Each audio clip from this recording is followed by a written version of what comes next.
These are uncertain days, aren't they?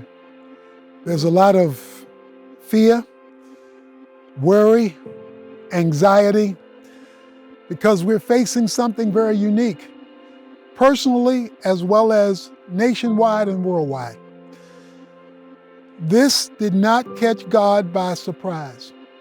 Nothing happens in history that doesn't start by being allowed in eternity. Everything visible and physical is preceded by something invisible and spiritual. So if you want to understand the physical visible, then you got to be willing to investigate the invisible and spiritual. If all you see is what you see, you do not see all there is to be seen. This virus has called attention to deeper issues, our need for unity, the nature of the world and the conflicts that we face. It's also brought back the need for us to serve one another and resist our selfishness. There are spiritual underlying causes and cures. The Bible says that God uses circumstances to speak. And right now, with this coronavirus, he's screaming. And he's saying, pay attention to me. Yes, you've got to do the things that will promote health and well-being and safety. But you've also got to look back to me because I'm doing the talking here. When weather gets bad, you check in with the weatherman because you want some more information. When life gets bad and the nation is in trouble and the world is confused, that's time for a check-in with the deity, since Daniel 4 says, heaven rules earth. And what God is trying to communicate to us through this crisis is that he wants to invite us to invite him back into our life and into our world.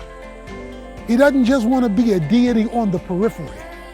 He wants to be centralized in our heart, in our lives, in our families, in our churches, and yes, even in our culture. And so people are calling for prayer.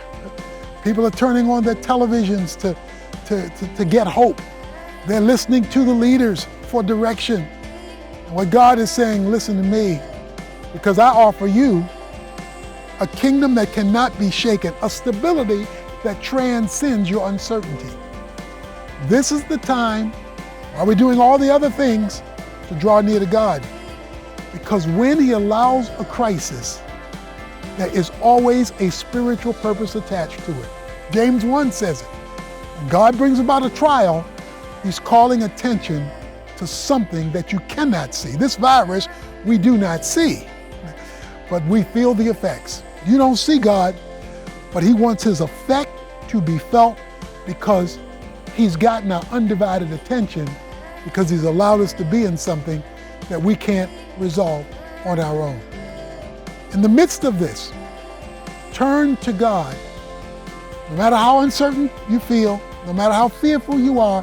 In fact, the Bible says when you get anxious, that's a signal to pray.